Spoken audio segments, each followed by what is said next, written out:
Imagine waking up in a different country every few months, working from a laptop while the world becomes your office.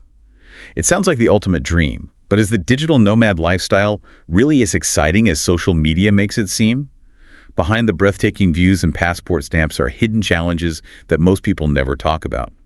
In today's episode, we'll uncover the truth about life as a digital nomad, from freedom and flexibility to loneliness, unstable internet, and unexpected responsibilities.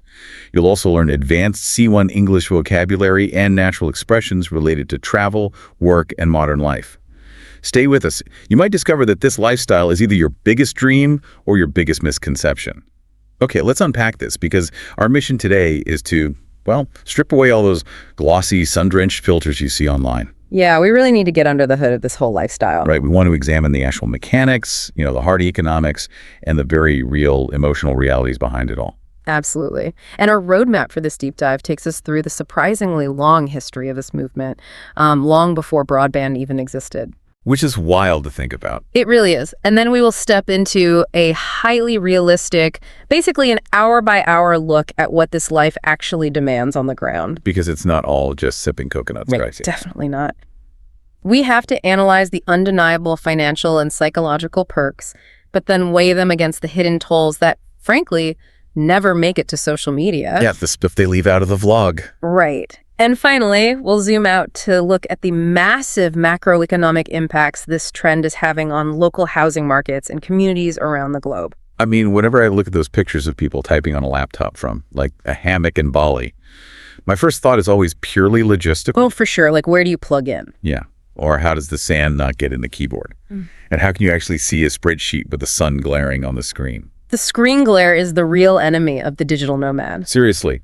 So we need to redefine what a digital nomad actually is, because the term has been completely hijacked by travel influencers at this point. It has. It's become a bit of a buzzword. Right. We're talking about someone who uses technology to earn a sustainable living while moving continuously, rather than being tethered to a single corporate office. Tethered? Yeah, that's a great C1 word right there. Restricted to one place. Like being chained to a desk in a rigid commuting radius, The terminology itself actually gives us a perfect lens to view this through. The word nomad obviously originates from ancient pastoral communities. Okay, right. Like historically speaking. Yeah, these were groups who survived by moving with their herds, constantly seeking out seasonal grazing land to keep their livestock fed. Grazing land. So moving to where the resources are. Spot on. And today, we see this fascinating modern parallel.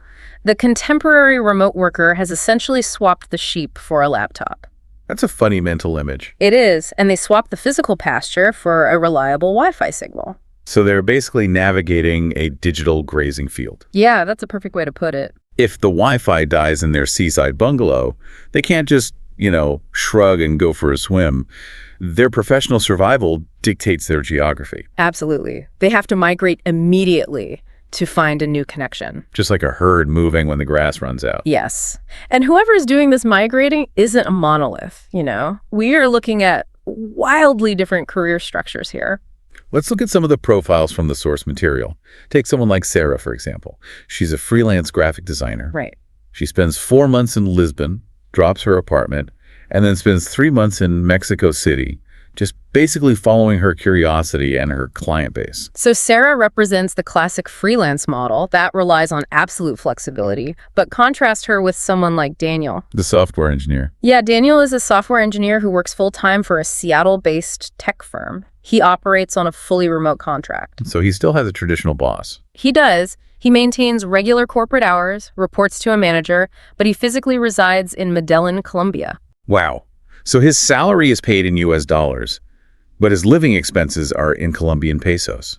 That's a huge factor. It's massive. And then you have the entrepreneur model. Oh, like Priya, she runs this huge e-commerce jewelry business strictly from her smartphone, right? Yeah, while road tripping through Portugal in a converted van. That sounds incredibly stressful. I mean, she's coordinating global suppliers and managing customer service from the passenger seat. So that's 3 totally different careers and 3 completely different daily routines. But the thing that ties them together is the economic engine. They generate sustainable, location-independent income. Right, so a digital nomad is not a backpacker just draining a savings account. Definitely not. And they aren't picking up casual cash shifts at a hostel bar to afford a bus ticket either. The travel serves as the background radiation to their career. The career comes first. Which brings us to the origins of this untethered workforce, because it's a really common misconception that this began with social media. Or even modern laptops, right? Yeah. Visionaries were predicting this shift back in the late 1990s. The 90s, wow. There were theories published decades ago demonstrating incredible foresight, predicting that the miniaturization of technology would eventually sever the physical link between a worker and their office building. Foresight. That's predicting future needs. And they saw this coming long before most homes even had dial-up internet. Yep, the foresight was spot on, even back then. It's staggering to think about that, especially when you consider laptops in the 90s weighed like 10 pounds, and video calls were pure science fiction. Yeah, they were basically carrying around briefcases of hardware. They were predicting this reality, but they had to wait for the infrastructure to catch up. So we needed fiber optic broadband, cloud computing, and asynchronous communication tools like Slack. But technology was only half the equation here. There was a massive cultural undercurrent building, too. Right. Millions of workers were becoming deeply disillusioned with the 9-to-5 grind. The 9-to-5 grind. That soul-crushing, repetitive daily loop of sitting in traffic, sitting in a cubicle, and then sitting in traffic again. It just drains you.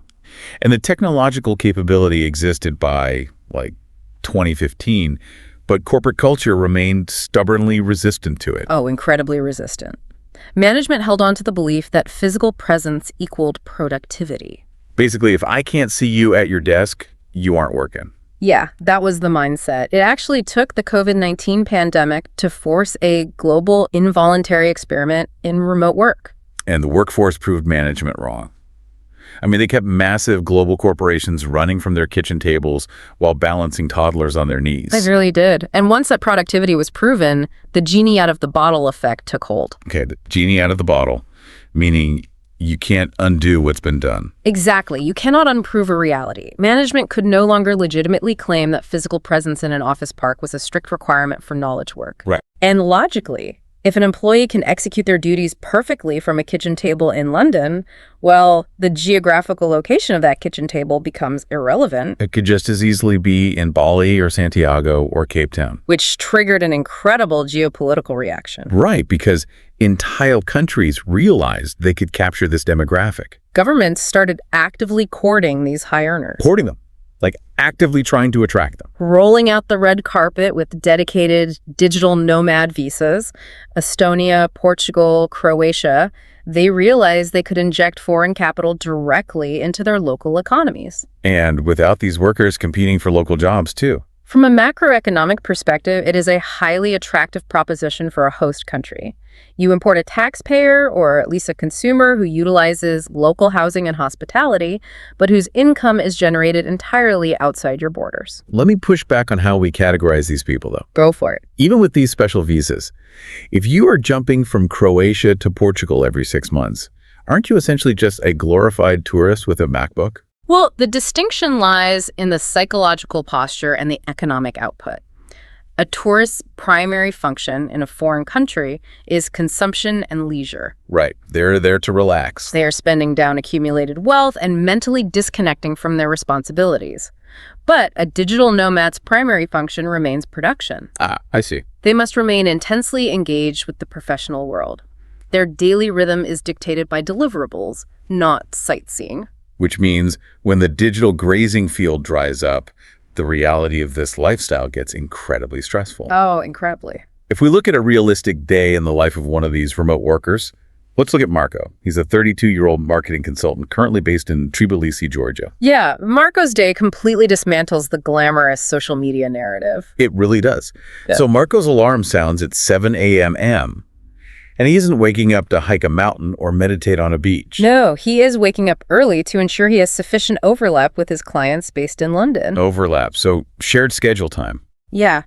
Because Tbilisi is 4 hours ahead, he must engineer his schedule so his working hours physically intersect with the traditional British workday. And before he even logs on, his infrastructure collapses. Hmm. A severe thunderstorm knocks out the power and internet in his apartment building. Just a nightmare. For a tourist, a rainy morning just means sleeping in. But for Marco, this is a full-blown professional crisis. He has to pack his entire mobile office into a waterproof bag and sprint to a cafe with a backup generator. This isn't romantic cafe culture. It is disaster mitigation. Absolutely, because a single dropped connection during a critical pitch can completely derail a presentation. Derail it. Totally disrupt the progress. And potentially cost him a contract worth thousands of dollars. The margin for technological error is basically zero. Wow. So by 9:00 a.m., he's huddled in a loud cafe, and he gets an aggressive email from a client who is unhappy with a recent campaign strategy. And Marco has to handle this conflict diplomatically. Diplomatically, meaning avoiding offense. Right. He has to de-escalate the tension and defend his work through a screen, managing fragile egos without the benefit of body language or a shared physical environment. The actual labor he is performing is just as grueling as it would be in a corporate high-rise. It might even be harder, honestly. And the stress is compounded by the environment. So around noon, he forces himself to close his laptop and take a genuine break. Right. He walks to a local market, practices a few broken phrases of Georgian with a vendor, and attempts to mentally detach. And he prioritizes this because the risk of burnout in this lifestyle is paradoxically much higher than in traditional employment. Here's where it gets really interesting, because I want to dig into that burnout aspect. Yeah. It seems completely counterintuitive. Yeah, doesn't it? You would assume that working from a beautiful foreign city is the ultimate cure for burnout. But Marco has to actively fight it, because his office, his dining room, his gym, and his primary escape are all contained within the exact same 3-block radius of a foreign city. It demands an ironclad internal discipline. Without the physical boundary of a commute to separate work mode from life mode, the psychological boundaries just blur. But the evening usually provides the payoff that sustains this grueling routine, right? Yeah. Marco logs off at 6:00 p.m., attends a local language exchange meetup, and spends the evening looking out over the ancient architecture of Tbilisi. That evening reward is what makes the morning panic attacks over Wi-Fi worthwhile. But even that reward exists within a container of impermanence. Impermanence, Yeah. not lasting forever. Exactly. Marco knows his visa expires in 60 days. He knows he won't be in Tbilisi forever. So that ticking clock fundamentally alters how he interacts with the city. He doesn't buy heavy furniture. He doesn't adopt a pet. He doesn't invest deeply in local politics. That impermanence acts as a psychological amplifier. It forces a hyper-awareness of the present moment, making ordinary experiences feel profound because they are fleeting. If the day-to-day reality involves panic over routers and managing angry clients from a noisy cafe, the structural benefits have to be massive to justify it. And they really are. The most powerful engine driving this entire movement is pure financial arbitrage. Right.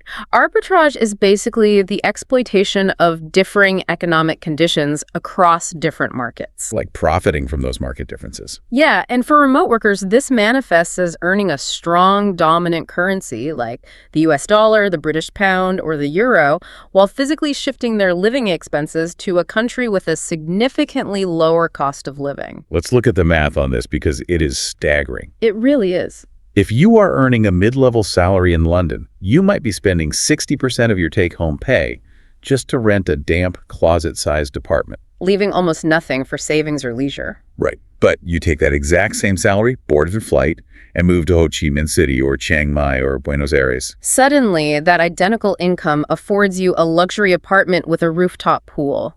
You eat at incredible restaurants every single day. And you are banking a massive portion of your income into savings. We have to view this objectively as a highly rational economic response. For decades, workers tried to improve their financial standing by attempting to increase their salaries within their home markets. Which is notoriously difficult to do. Very difficult, but remote work allowed them to flip the equation. Instead of trying to increase their numerical salary, they relocated their lifestyle to a geography where their existing salary possessed drastically higher purchasing power. It's the ultimate systemic life hack. It is. But the appeal goes far beyond just hoarding cash. The cultural immersion is completely different from traditional travel. Right, because when you take a 2-week vacation, you are skimming the surface. You are exhausted, rushing between monuments. But when you stay in a city for 4 months, you are forced to learn the obscure quirks of the local transit system. You figure out which specific neighborhood market has the best produce on Tuesday mornings. The transition is profound. You move from being a spectator of a culture to a participant in its mundane daily rhythms. As the source material beautifully puts it, you aren't just looking at the painting, you are living inside it. Living inside the painting. That implies a level of autonomy that most traditional workers never experience. Yeah, you aren't just controlling where you live, you are often controlling how you operate. Right. If you are a night owl, you can structure your deep, focused work at 1:0 a.m. Or if you have a chronic health condition that makes a rigid commute agonizing, this level of autonomy can literally rescue your career. This extreme autonomy inherently fosters immense personal growth, too. Definitely. When you are forced to navigate foreign bureaucracies, secure emergency dental work, or negotiate a complex lease in a language you barely speak, you must become aggressively resourceful. Resourceful, finding clever solutions. You develop an internal confidence that you can solve incredibly complex logistical puzzles without any institutional safety net. You become your own IT department, HR department, and crisis management team, all rolled into one. Yeah, all of it. And that continuous demand for adaptation provides a constant stream of novelty. Waking up in unfamiliar surroundings prevents your brain from slipping into that numb, autopilot state that happens when you drive the exact same highway to the exact same office every day for 10 years. Novelty forces neuroplasticity. Your environment is constantly demanding your attention, forcing you to remain hyper-present.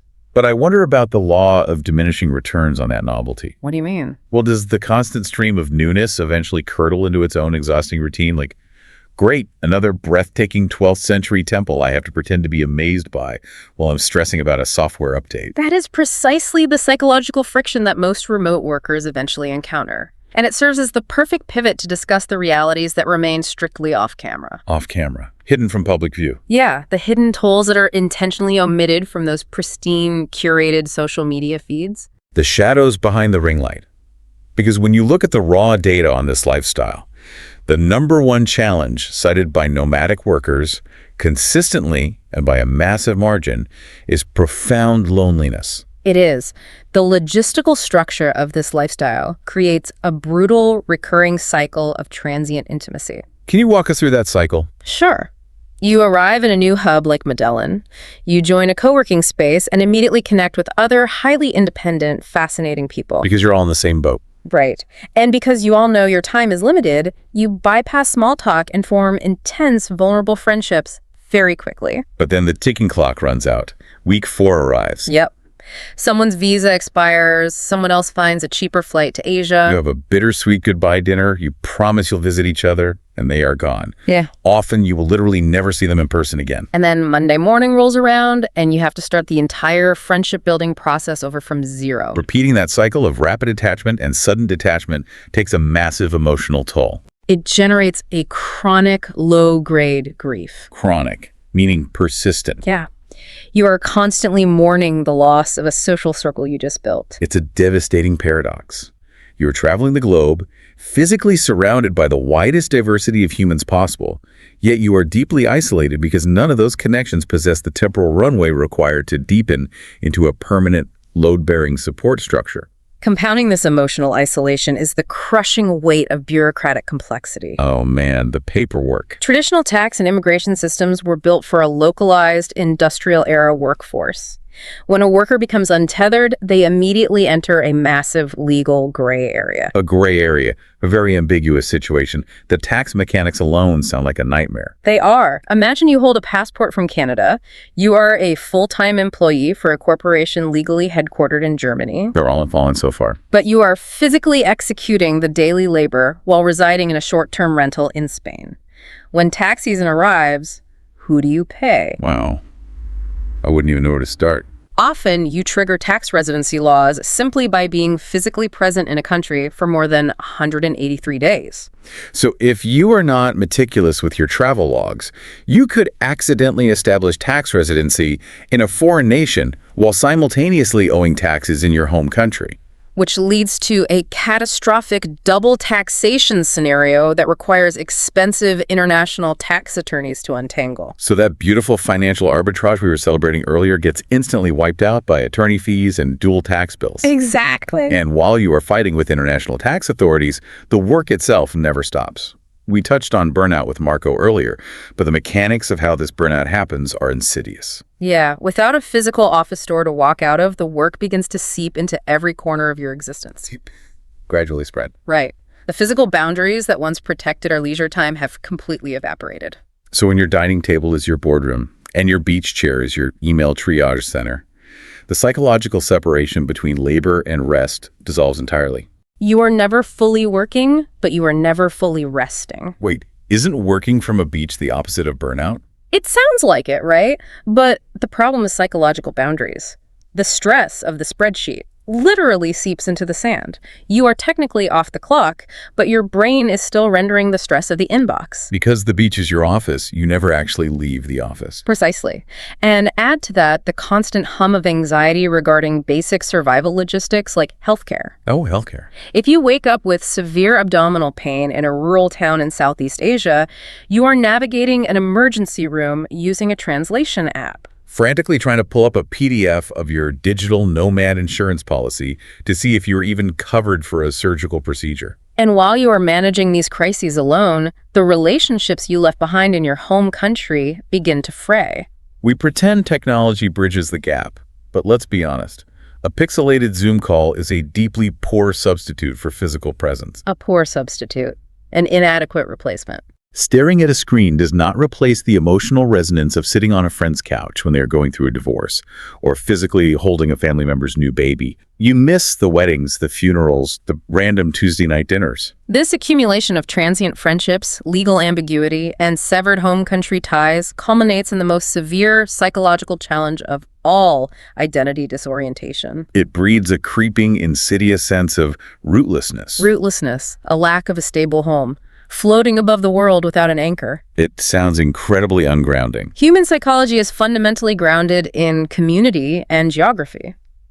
When you lack a fixed physical community, when you are absent from civic engagement, you begin to realize you are everywhere, but you belong nowhere in the deepest sense. In the deepest sense, the fundamental meaning of belonging. Yeah. You are perpetually a guest, never a resident. That is a brutally sobering reality check.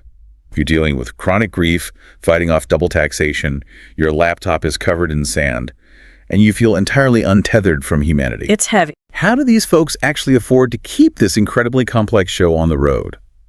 Let's break down the actual money matters, because this lifestyle requires serious capital to maintain. It certainly does. The financial architecture of this movement is divided into distinct income models.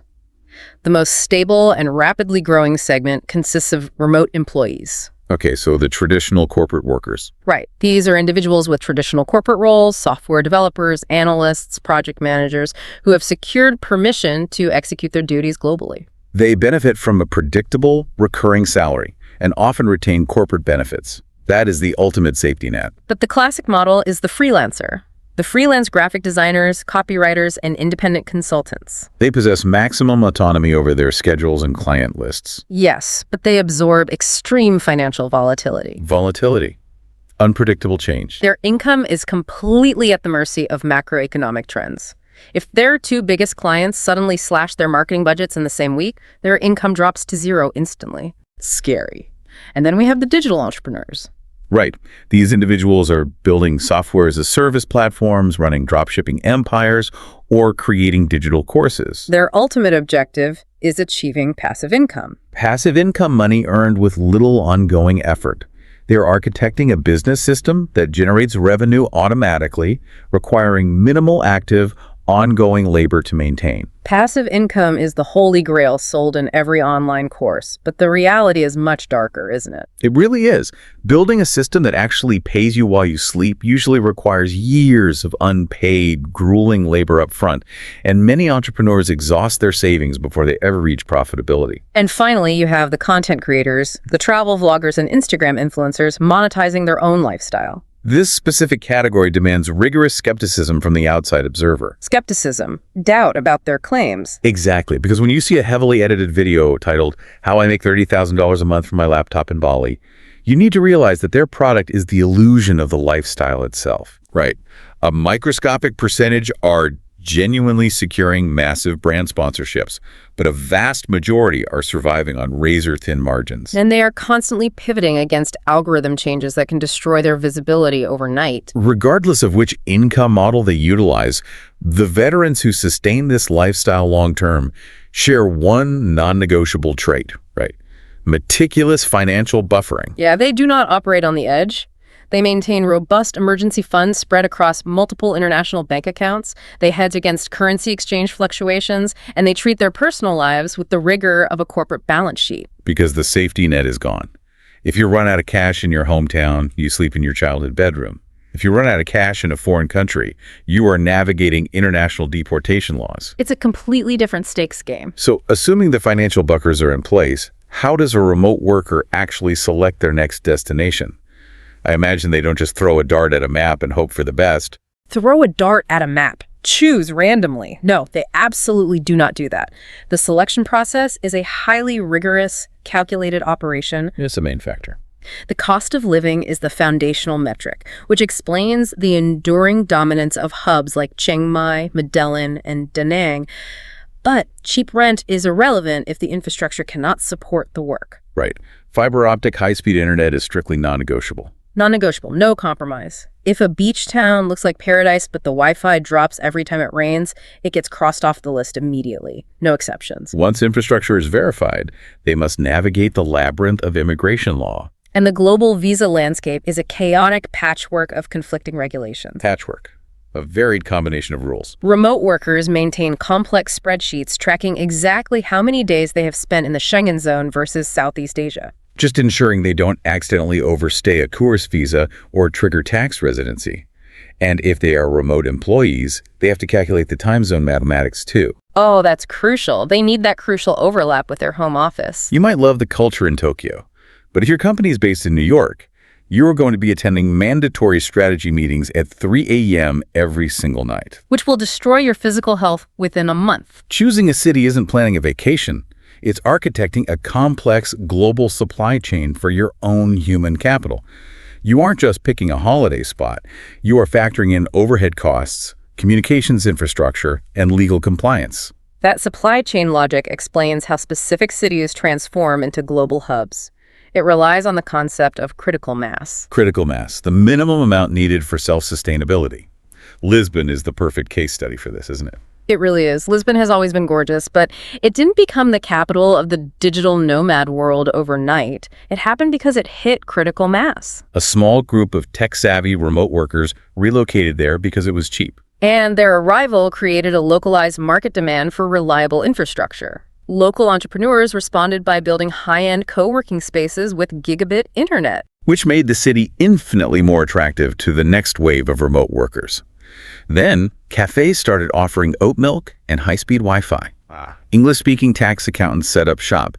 The community infrastructure just exploded. It becomes a completely self-reinforcing economic loop. Self-reinforcing. Strengthening itself. The infrastructure attracts the workers, and the workers' capital funds further infrastructure, spiraling upward until the city becomes a globally recognized hub. But hold on.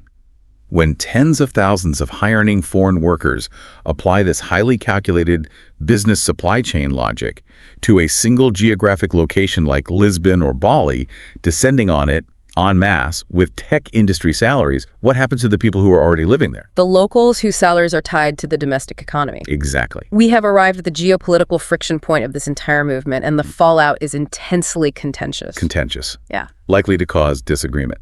So what does this all mean? And let's pause to be perfectly clear about our role here. We are looking at a highly sensitive, deeply complex socioeconomic collision. Right. Our objective is absolutely not to take a side, condemn, or endorse any specific policy. We are merely going to impartially report the arguments presented by the source material. Analytically speaking, the primary conflict stems from hypergentrification. When a wave of foreign workers arrives in a city like Mexico City or Lisbon, they bring purchasing power that vastly outstrips the local median wage. A remote software engineer earning San Francisco wages can effortlessly pay triple the market rate for an apartment in a historic neighborhood. And landlords, acting on rational market incentives, realize they can make significantly more money by converting long-term residential leases into short-term, high-priced rentals, catering specifically to this foreign influx. The mathematical consequence is immediate displacement. Longtime local residents whose wages are constrained by the local domestic economy are systematically priced out of the neighborhoods their families have inhabited for generations. And this isn't just theoretical economic data. The tension has literally boiled over into the streets. Boiled over, escalated into conflict. We are seeing large-scale, organized public protests in major hubs. Locals are marching with banners telling digital nomads to go home, demanding that their municipal governments intervene to freeze rents and severely restrict short-term rental licenses. Just to protect the local housing market from collapsing. Parallel to the housing crisis is the argument regarding tax extraction. Critics argue that remote workers utilize localized, taxpayer-funded infrastructure, the paved roads they drive on, the subsidized public transit they ride, the sanitation systems, the emergency services, without contributing to the local income tax base that finances that very infrastructure. It's viewed as a form of societal strip mining. You extract the benefits of a functioning society without paying the dues to maintain it. That is a potent, understandable grievance. Conversely, we must examine the defense mounted by both the remote workers themselves and the national governments that invite them. Right, there are two sides here. The counter-argument asserts that these individuals represent a massive, direct injection of unencumbered capital into the local economy. They aren't just paying high rents to local property owners. They are spending their foreign-earned salaries at local grocery stores, independent restaurants, domestic airlines, and domestic service providers. They are acting as a localized economic stimulus package. Furthermore, the host governments issuing these digital nomad visas are executing a deliberate, calculated macroeconomic strategy. So governments actually want them there for this economic boost. Yes. National financial ministries have run the numbers and concluded that the immense wave of foreign spending and the subsequent boost to local businesses ultimately outweighs the localized disruptions to the residential housing sector. They are actively engineering this influx for national financial gain. It is a deeply tangled web of competing economic incentives and moral responsibilities. But what is genuinely fascinating is how the remote work community is attempting to self-regulate. You're talking about ethical nomadism. Yeah. Thoughtful nomads try to be good guests. Workers are recognizing that their physical presence alters the ecosystem. They are consciously choosing to spend their tech salaries at multi-generational, locally owned businesses rather than multinational chains. They are investing time to learn the language and engage with local civic issues, attempting to mitigate their footprint. It is a vital recognition that moving through the world with a high-earning laptop is not an ethically neutral act. So, synthesizing everything we have unpacked today, the soaring highs of absolute financial autonomy and living inside a new culture, juxtaposed against the corrosive lows of chronic isolation, the terror of double taxation, and the heavy ethical weight of gentrification. How do you know if you're cut out for this? Our analysis suggests several critical questions that anyone contemplating this leap must honestly sit with before they liquidate their assets and buy a one-way ticket. Sit with. Reflect carefully on. Do you genuinely thrive on continuous unpredictability? Or does the prospect of constantly renegotiating your daily routine drain you? Can your mental health sustain that initial brutal phase of loneliness while you attempt to construct a new social ecosystem from absolute scratch? Furthermore, practically speaking, is your current revenue stream genuinely resilient enough to survive changing time zones and asynchronous communication? Or are you romanticizing a career that fundamentally requires physical presence? But the most liberating takeaway from all of this data is that it is not a binary choice. You don't have to choose between rotting in a cubicle for 40 years or becoming a perpetual wanderer with no home. There is a deeply practical middle path. The hybrid model, frequently referred to as slow travel. This feels like the ultimate system hack. You maintain a stable, permanent home base where you have a deep community ties, civic engagement, and a dedicated doctor. But because your job is remote, you spend 3 months of the winter working from a rental in Oaxaca or spending the spring in Kyoto. You extract the neuroplasticity and cultural immersion of the nomadic lifestyle, but by returning to a fixed geographic coordinate, you completely bypass the corrosive rootlessness that destroys so many long-term nomads.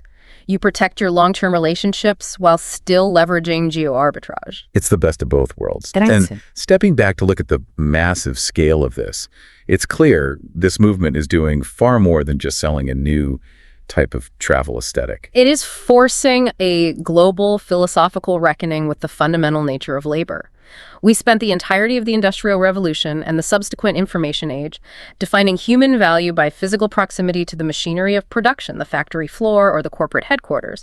By untethering the worker from the physical architecture of the corporation, technology is reshaping not just how we work, but our fundamental definition of what a home is when it's no longer tied to a single address. It is a complete paradigm shift in how humanity organizes itself. The reality we uncovered today proves that the glossy photos of laptops on pristine beaches are just a marketing facade for a lifestyle that demands immense logistical brilliance, severe financial discipline, and profound emotional resilience. It won't magically cure a career you despise. But if you have the temperament and circumstances for it, it is a legitimately viable way to structure a career. You are executing a massive psychological trade. You forfeit the comforting, effortless predictability of the physical office and the local neighborhood, and in exchange, you receive the demanding, exhausting, but potentially transcendent experience of absolute global autonomy. And that exchange leaves us with a final, provocative thought to consider, drawn from our source material. Hit me with it. If you could work from absolutely anywhere in the world tomorrow, would you take that leap? And more importantly, what do you think you'd be searching for once you got there? Because so often, we attempt to use a radical change of external geography to medicate an internal restlessness, something a new time zone might not actually fix. We aren't just looking for a new office, but trying to escape ourselves. Wow. You can change your latitude, but you still wake up with yourself every morning. Are we actually looking for a more efficient office, or are we just desperately trying to run away from ourselves? That is definitely something to sit with. If you enjoyed exploring this topic with us, please like, share, and subscribe to this YouTube channel.